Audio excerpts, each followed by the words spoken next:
Short-term retreat, Dhamma talk number 8.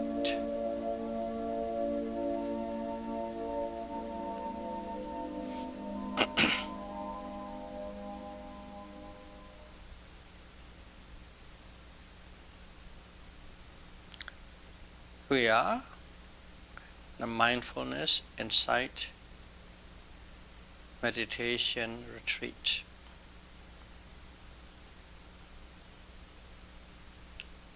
Day number 8.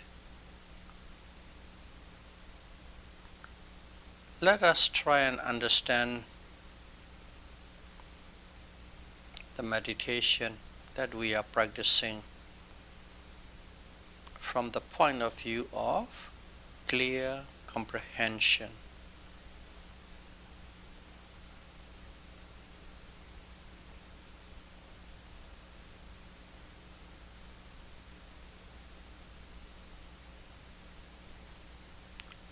How do we comprehend full awareness of the body and the mind? How do we comprehend to have full awareness of the body and mind? Of course, to have clear comprehension. We can approach this with the 4-pronged approach.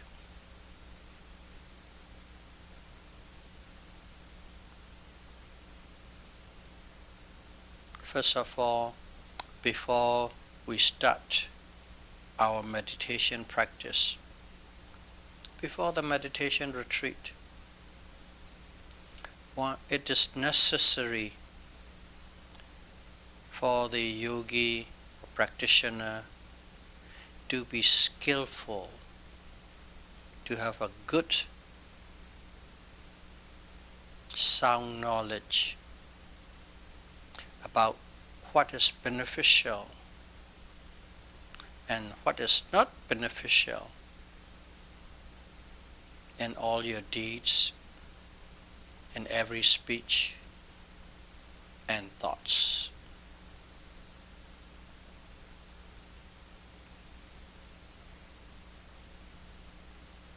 If I have to put it in a different way, it's about knowing what is wholesome, kusala, and what is unwholesome, akusala. And if you have a good sound knowledge, if you are skillful with regard to these wholesome and unwholesome nature of 3 actions, deed, speech and thought, you can instantly choose at any situation what is most beneficial, what is most profitable, beneficial or profitable to oneself. Right now you are in a Vipassana meditation retreat. You have chosen to be here at the retreat because you have weighed pros and cons and decided this is the most beneficial thing to do. You already have this effect. In Pali it's called Sattaka Sampajanya, beneficial. And once you have that, second one is it is required, it is necessary to know suitability. What is suitable and what is not suitable in terms of time, in terms of place, in terms of company, for that matter, in terms of the environmental condition that is surrounding you. At that time, at that place, with certain people, what is suitable to do and what is not suitable to do. You must be able to know that. You must be able to choose what is suitable and not suitable. Example, let's say in a meditation hall, everybody is meditating.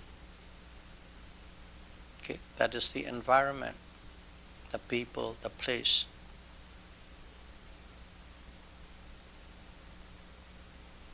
And at that moment, let's say you have a habit or a system of making a little chant. You have done that for so many years, it's ingrained in you and you have to do it. So you do chanting. Chanting is also a wholesome thing, beneficial thing. But even though it is beneficial, if you are chanting in the meditation hall where other people are meditating, that's a wrong place to chant. That's a wrong time to chant. And you are with the environment where chanting become a disturbance. That's suitability. Even though chanting is beneficial, but not suitable for that time and that place, under that condition.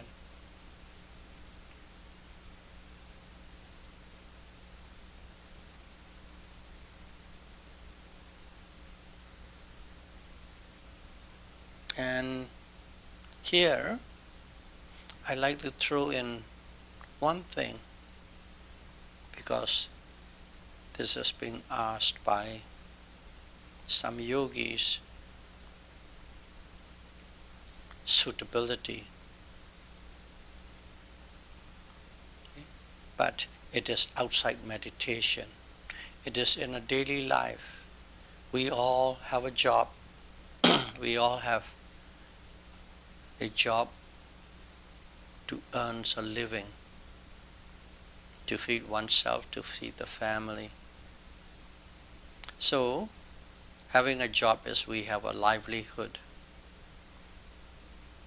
In these livelihoods, I'll make a certain statement, a certain livelihood that the Buddha said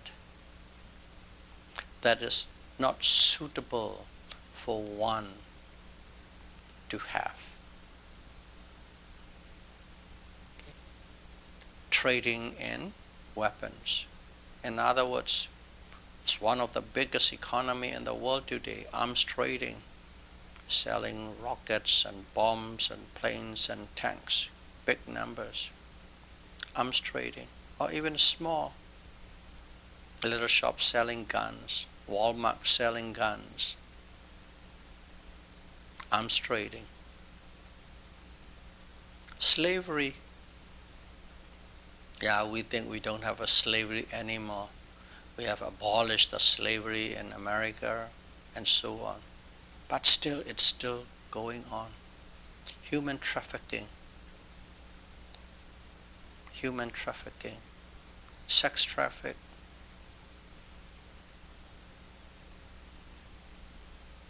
You take some people by force, traffic around and sell somewhere else. That's slavery. And also like raising cattle to kill and sell as meat. That kind of business.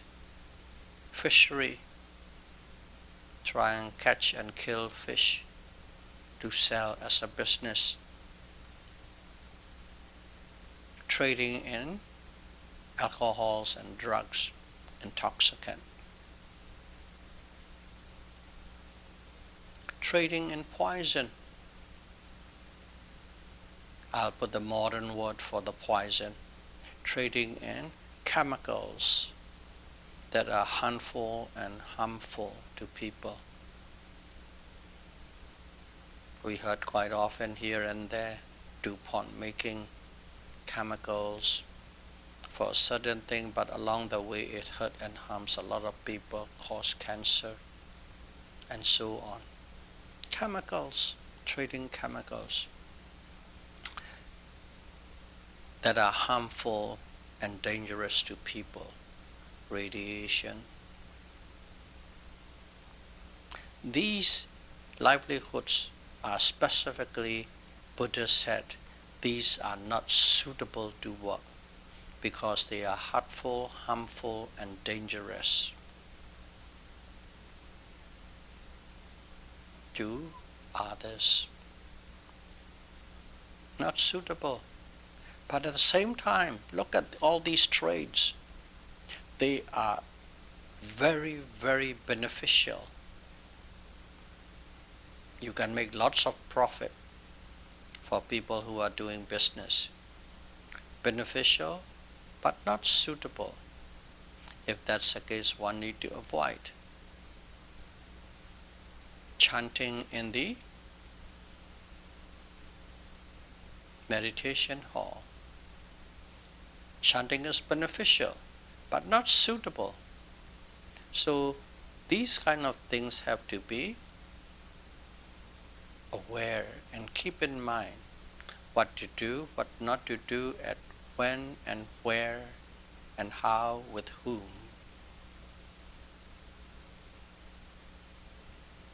And one, what suitability. The first one is beneficiality.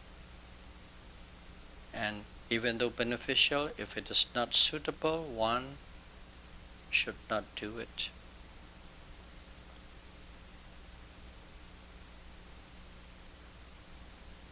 And this suitability in Pali is called sabbaya, sampajanya, clear comprehension of suitability. The first one is clear comprehension of benefits of profitability. And these things, one must have the knowledge, one must have the skill, even before you set into the retreat. And then in the retreat too, there are things you must always bear in mind and do. If necessary, speak. And even in terms of thoughts, you must do it within that framework, within the framework of suitability and beneficiality.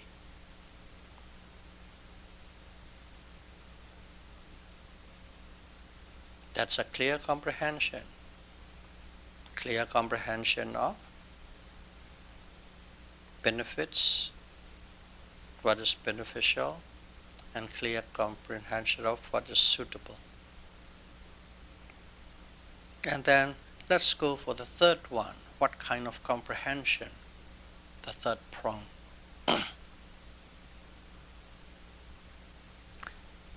Once you have that, and now you come to the retreat center, you enter the retreat center. You enter the meditation retreat center. So that meditation retreat center, or the meditation itself, is the domain, the territory of a meditator. Meditation is the domain, the territory of a meditator. You enter that domain. And then you apply great effort in the meditation practice. You apply great effort so that you won't have any break. You won't take any break, and you won't have any gap, a break or gap, from moment to moment. mindfulness. You are mindful moment to moment, and you are putting great effort so that there will be no gap between one moment to the other, and you don't take a little break.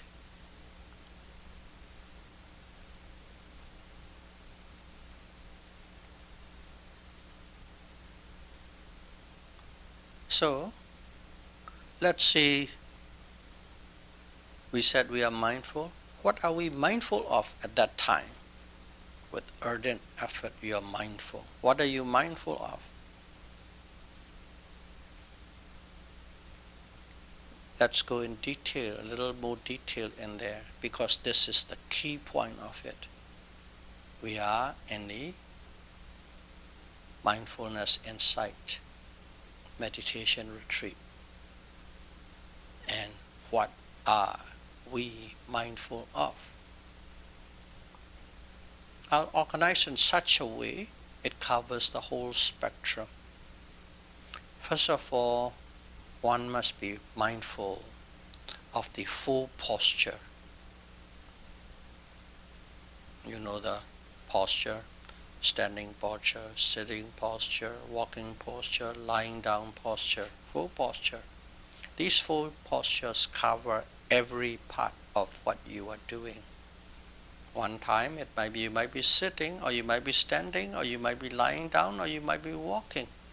One or the other you are always engaging in. So, be mindful of the full posture. What does it mean? You must consciously know that you are standing while you are standing. You must be aware, consciously know, consciously aware, specifically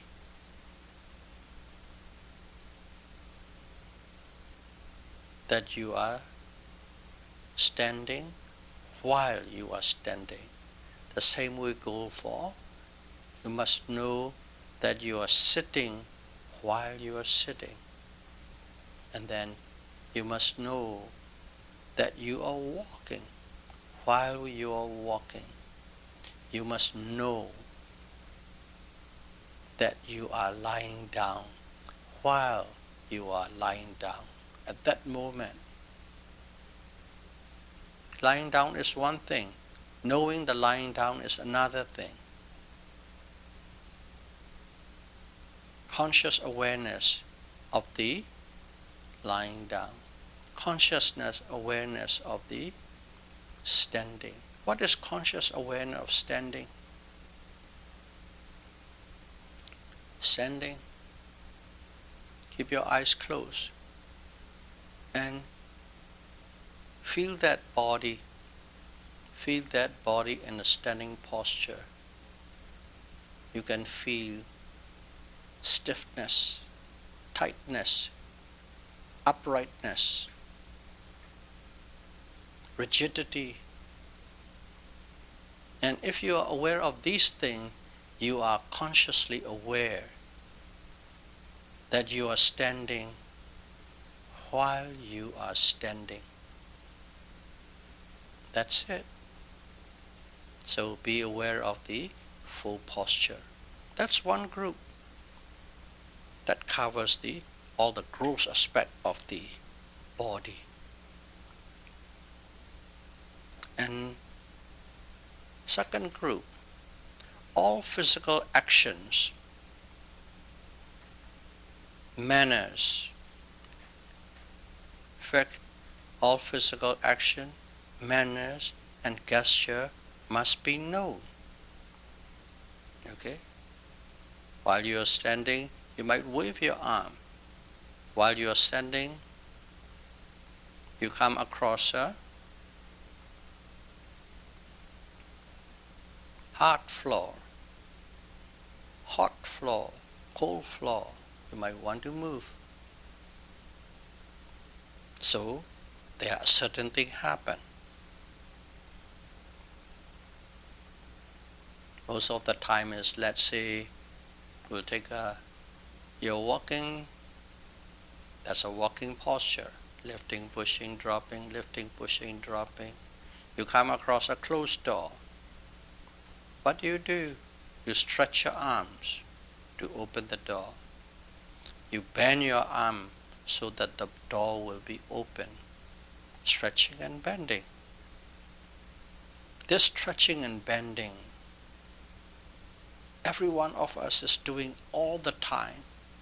Picking up a pan, stretching to pick up, bending to pick it up.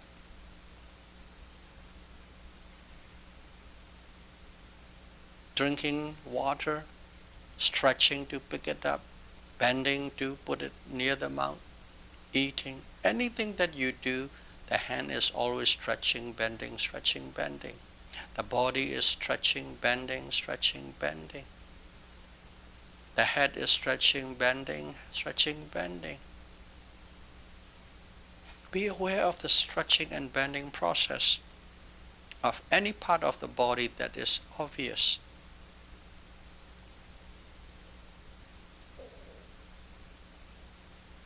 And then that is movement. Another one is looking forward. Looking straight front, looking to the side, looking to the back. Whenever you're looking in that forward or backward or sideways, one must be aware. Your walking meditation, your face is straight, you're looking straight down at about 6 feet in front of you, nowhere else. But suddenly, somebody quickly walked past by. Of course, your face is straight, but the eyes go to the corner and check who that is, who's making such a great speed with judgment. That's called looking sideways. You don't even have to turn your head. Looking forward, you know that you're looking forward. Looking backward, you know that you're looking backward. Looking sideways, you know that you're looking sideways. And then, even though you are observing the rising and falling movement of the abdomen, sometimes your awareness go to the breathing. Be aware of the breathing. Sighing. And you do a lot of eating and drinking. Be aware that you are eating. Be aware that you are drinking. And eating and drinking, you can even go further detail depending on how concentrated and mindful you are. Biting the food, licking the lips, licking the fingers, food, chewing the food, tasting the food, swallowing the food. Each bite, each must be fully known, fully aware. Another group. Every day you have to change your clothes, changing the clothes, putting on, putting off, buttoning, unbuttoning, and so on. Taking showers. Depending on how concentrated you are, how mindful you are, you will see how detailed many little aspects are involved in the taking shower.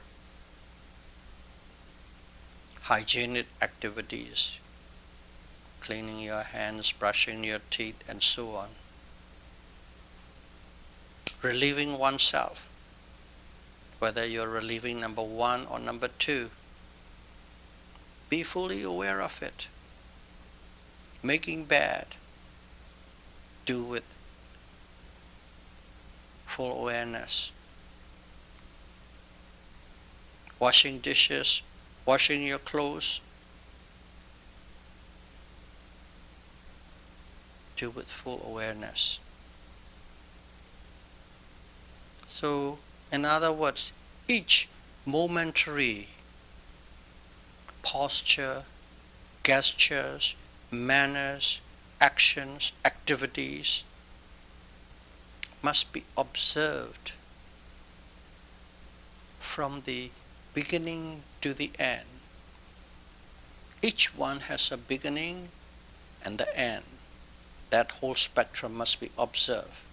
Each activity has a beginning and the ends.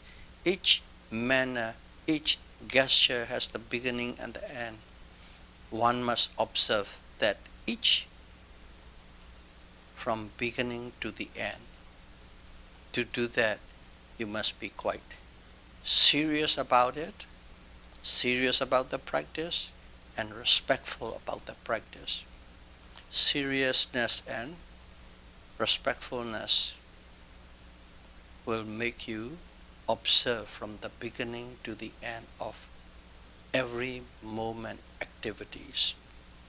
That's how one is mindful.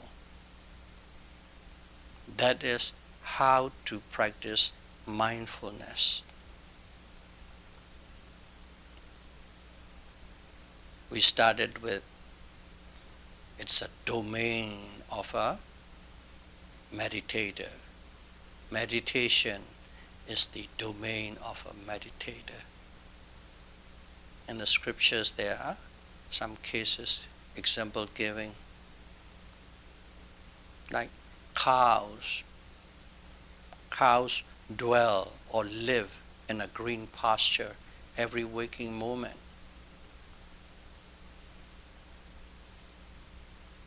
Not like here commercial breeding cattle. Cows in most of the area in the east they let the cows, a herd of cows roam. They roam around in a green pasture. Cows. Or in Mongolia, horses and sheep. They move from pasture to pasture. They live there, they dwell there, they eat in the pasture. They eat the whole waking moment. Only when they sleep, they stop. So these animals dwells or live in the pasture, and that pasture is their domain of these animals, cows, sheep, goats, horses.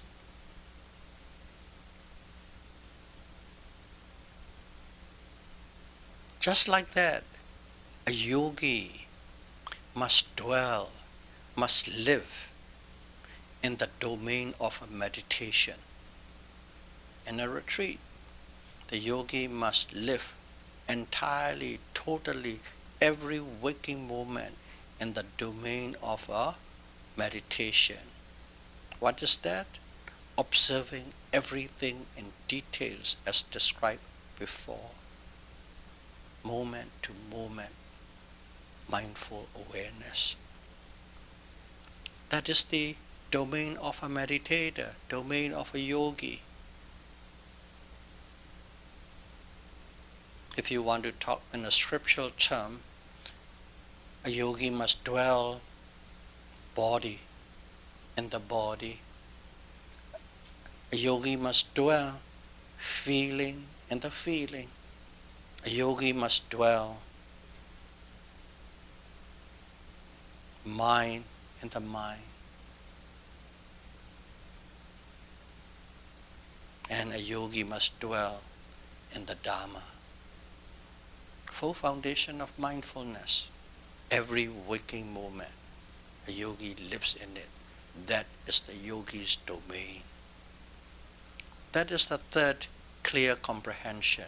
If you live like that, you have that clear comprehension.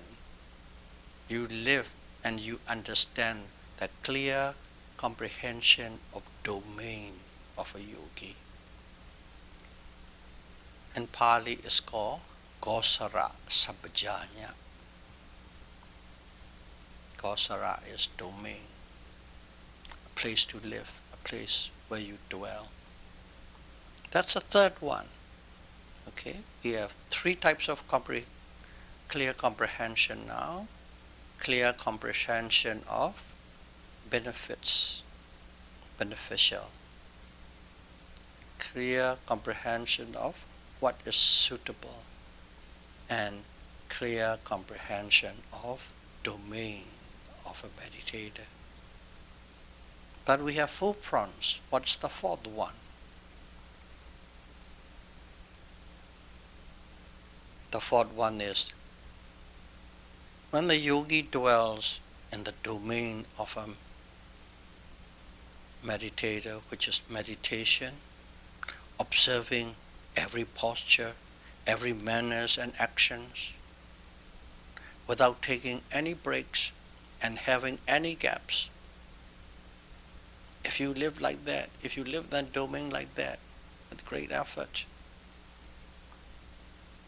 the realities or the true nature of the mind and matter will unfold by itself. You don't have to look for it, search for it, probe for it. You just live in the domain, and these realities of the true nature will unfold by itself.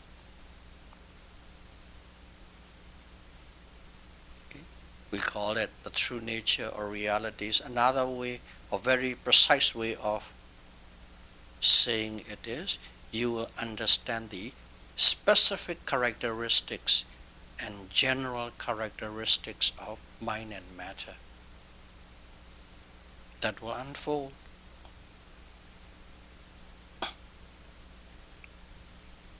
And this understanding, this unfolding understanding of the characteristics,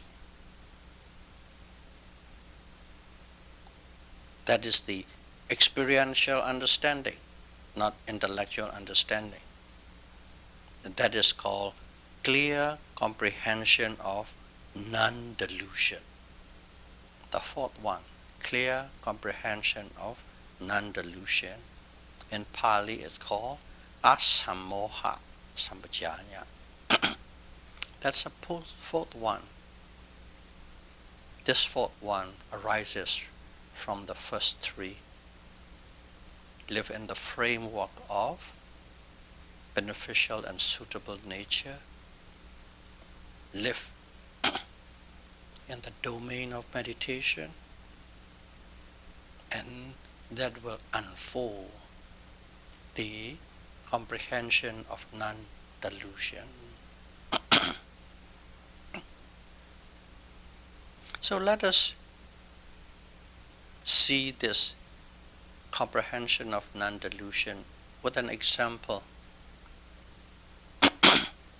Let's take a stepping process. You're a meditator, you're doing walking meditation, and there you have to step, walking meditation, taking a step. Let's take that as an example. And here I'll give you a few analogy there. The wind blows. When the wind blows, the sailboat moves. If there's no wind, the sailboat is dead, still in the water.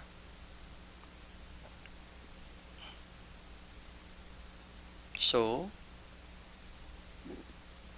the wind blows means that is the wind element.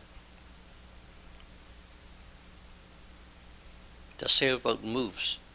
That is the material object that moves.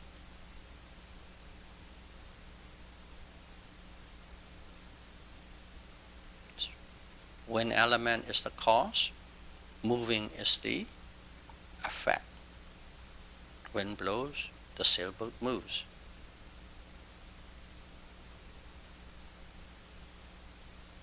Wind element is the cause, moving is the effect. Just like that, in a similar way, wind element. Okay? Wind element is the cause, and the stepping movement of the foot is the effect. In your walking meditation, wind element is the cause. Stepping movement of the foot is the effect. What is this wind element?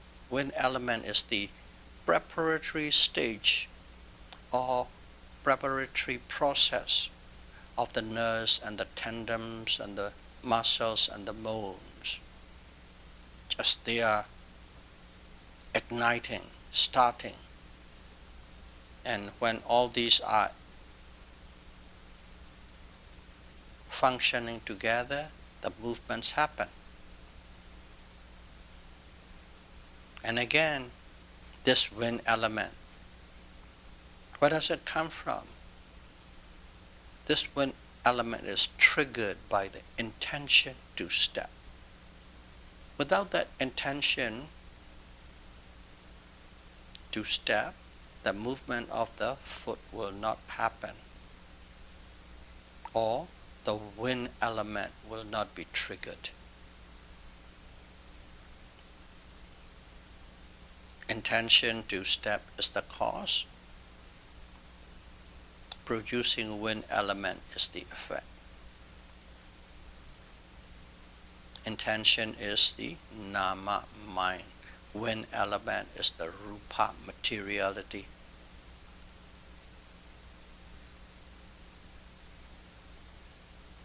So when there's an intention, the message is passed along to the brain.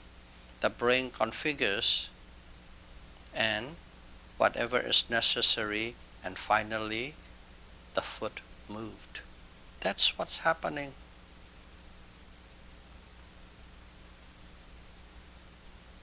And the intention to step, okay, intention to step, there's an intention to step, and is caused by the presence of the foot or the material object. If there's no foot, there's no intention to step can arise. Only if there's a foot, intention to step can rise.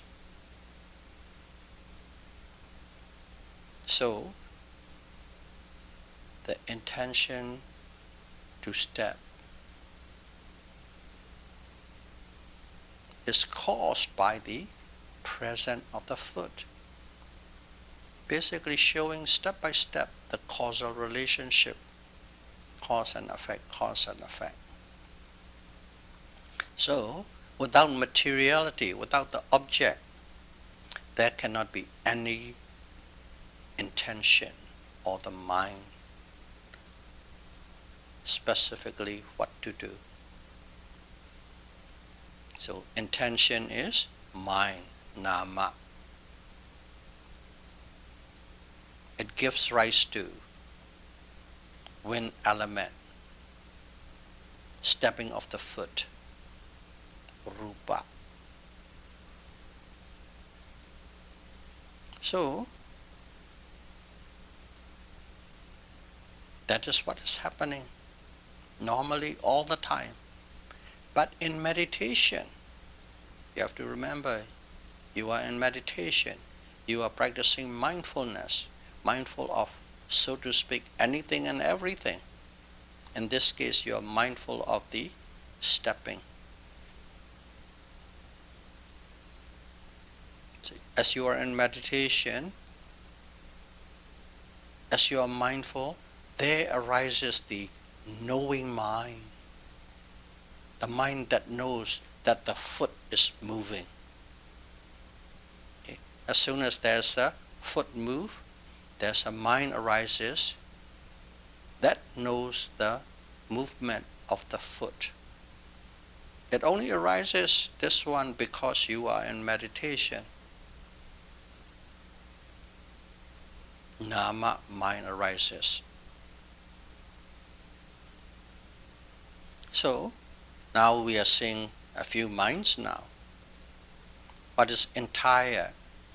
What is intention? Intention is the mind, but it's a desire-based mind. Intention is the desire-based mind. And because of the desire-based mind, movement of the foot, materiality, rupa, arises. And because of the movement of the foot, as you are practicing mindfulness meditation, conscious knowing of the movement of the foot arises. That conscious knowing is the mindful mind. Intention is the desire-based mind. Conscious knowing is the mindfulness-based mind. Nama. And that whole thing, intention, movement, and knowing, we call it stepping. Oh, I take a step. The baby take the first step. That's what it is. Intention, movement, and knowing if you are mindful. So, in this stepping process, there are 3 stages. Okay. Desire, foot, and knowing. But in fact, there are only 2 items: mind and matter, mind and body. Nothing more, nothing less. That's it. So, in this process, one discerns materiality, that's a wind element, and mentality, desire or intention or knowing, nama rupa, parichita jnana, this discernment of mind and matter, mind and body. Pali, nama rupa, parichita jnana. These 2 processes, materiality and mentality, are entirely different, like apple and orange. And at the same time also, one discerned or knows the working relationship of mind and matter through cause and effect, or the law of causality. You know the law of causality. In Pali it is called Pichya.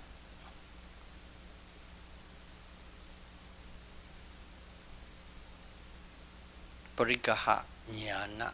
Pichya means cause and effect. Parikaha is grasping, have a handle on. Jnana is insight. That's it. Those are the only 2. There's no puppet master, what you call a self or a soul, pulling the string for the foot to move. It's simply a process. Nobody is sitting and doing it.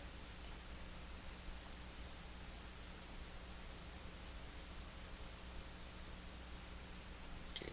Experiential understanding of these 2 insights, discriminative awareness of mind and matter, and the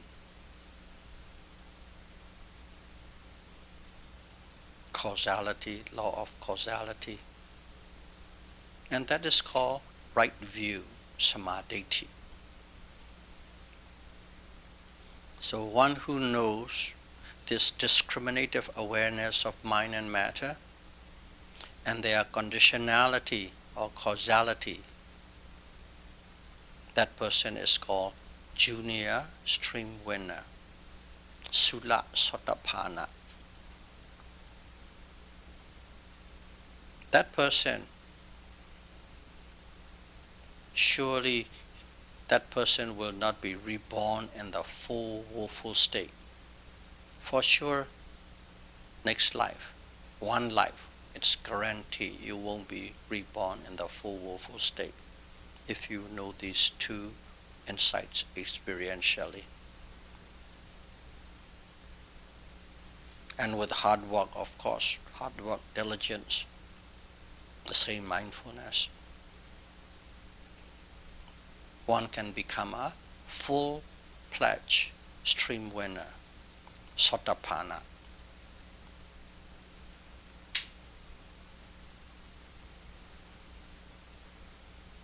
And once you become a full Satipatthana, that person will never ever be reborn in the full woeful states anymore.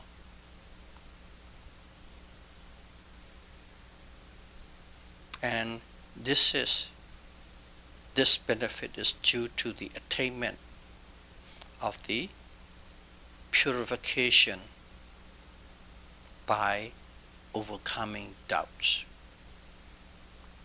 Because you have purified yourself by overcoming doubts. Doubts on the belief of a self or soul or causelessness.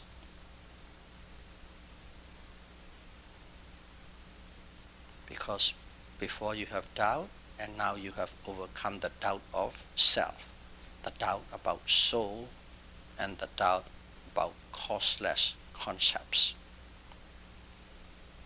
Such person will never be reborn.